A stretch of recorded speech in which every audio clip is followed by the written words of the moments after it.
Live from the Scripps Studios, this is 10 News. Justin, county health officials are warning the flu season here in San Diego is getting much worse. I'm Virginia Cha. I'm Jason Martinez, and new numbers we just got show 10 flu deaths already this year and almost 3,200 cases. 10 News reporter Jared Aarons live downtown. And Jared, they say there is still time for people to get that flu shot. There is Jason, Virginia. Good morning. They say peak flu season doesn't hit till late January or early February, so there still is time to get a shot. That's the good news. The bad news is these numbers keep rising, and they say the way it's going right now, we are headed for an epidemic this year. Already, we've had the most cases this season since we've had in the 2009. That was the year that H1N1 hit San Diego. County health officials today told me they don't know how effective this year's vaccine is. It could be anywhere from 10 to 60% effective. They're still waiting on a report from the CDC for those numbers. But Chief County Health Officer Nikki Fantidi said he's stressing the importance of getting a vaccine, especially because he's been hit by it personally. His father didn't get a vaccine in 2009 and passed away from the flu. I often wonder, had the vaccine been available, if I would still have my father around. All right, so here's all the things you can do to prevent the flu. It's all the stuff we've told you before, but they especially want to say get vaccinated. They say even if it turns out that it's not as effective as they hope, it will still make the symptoms less harsh if you do get the flu. And meanwhile, they tell us also that at least two of the people who died from the flu this year were vaccinated. But again, they're stressing the importance of getting that shot.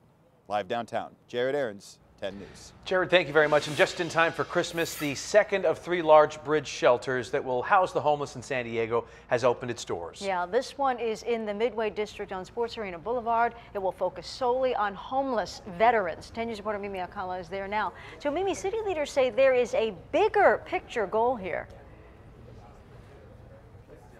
Exactly, Virginia, Jason. The ultimate goal of the shelter that just opened up here about 2 hours ago is to not only give our homeless veterans a warm, safe place to stay this winter, but you can see over here that the Veterans Village of San Diego is working really hard to get every single vet here into permanent housing, a place they can officially call home. You know, I just decided, it was now or never to get closer to my kids and, be in the vicinity of them. Marcus Taborn moved back to San Diego from Virginia to be closer to his 3 kids who currently live with their mother. I got a lot of things planned, like going to the museum, taking them to the park. The veteran served in both the U.S. Coast Guard and Army and just recently became homeless when he gave up his job and old life to come here and start over. He's applied for jobs and he's hoping he'll get a call back, but says he's grateful he'll be getting some help in the meantime.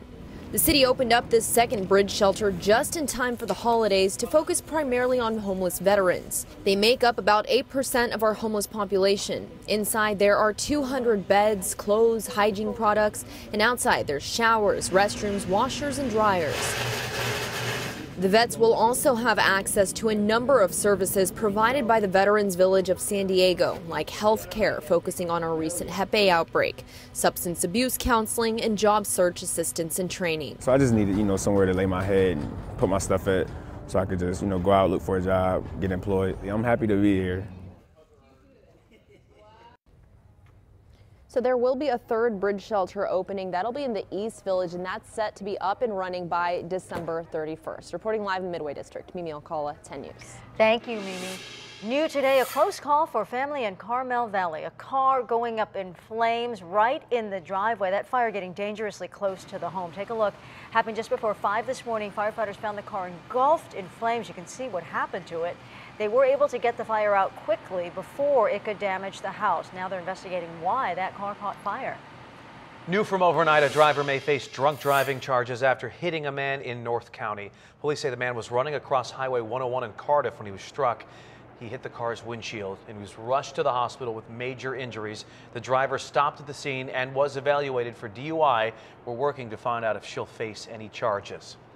The father of the 2 children killed in this Rancho Bernardo condo fire is now facing charges. Police say Henry Lopez passed out drunk with a lit cigarette in his hand. They say that is what started the fire that killed Christos and Isabella. The father was in court yesterday. The DA's office says they wanted a $1 million bail for Lopez, but the judge denied it. Instead, he will be wearing an ankle monitor as part of his bond release. A family friend tells us the children's mother is upset Lopez didn't go straight to jail. I don't think there was a question in mind that that wasn't going to happen. And so when it didn't, or at least bail being set and them having to do that, and it didn't happen, she questioned, why. Lopez will be back in court in January. New today, firefighters around the county holding a boot drive to raise money for Corey Iverson's family. He's the firefighter killed while battling the Thomas Fire near Ventura. Several fire departments held the boot drive this morning, and many people donated their cash, spare change. One man who donated said Iverson's story hit close to home around this holiday. I'm the father too. I need to help these people because these people, they help you, they got the life for us. And I feel bad for the kids because Christmas, you don't have a father. Corey Iverson lost his life battling the Thomas Fire in Santa Barbara County. We learned this week from this that he died from thermal injuries and smoke inhalation. Lindbergh Field, very busy today, may get even more crowded as the day wears on. More than 100 million Americans are on the move to get to their holiday destinations. ABC's Daria Albinger with how things look on this big travel day as security is heightened across the country.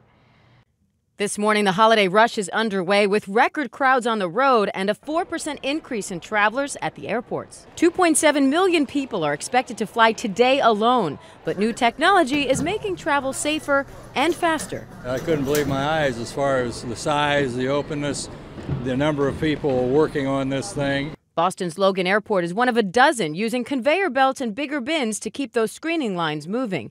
And the TSA says the security will be just as good, if not better. If there's a bag that needs a secondary search, it will automatically divert to this lane closest to you. Still, flyers can expect longer lines this year because of stricter checks for electronics. ABC's David Curley is outside Washington, D.C. While the weather is still a threat, the sheer volume is the problem. TSA expecting to screen 20% more passengers over these busy days. And don't forget those new rules at TSA. Electronic items bigger than your phone may have to come out of your bag. Security is being stepped up at so-called soft targets as well, as Homeland Security warns as you travel, shop, and gather together to celebrate the holiday season, we ask you to stay alert. In New York City, the NYPD is deploying special explosive detection canine teams, radiation detection devices, and hundreds of additional officers. And in Las Vegas, the city is installing 800 safety posts on the Strip to stop potential vehicle attacks and sending in a record number of Nevada Guard soldiers. Diane Macedo, ABC News, New York.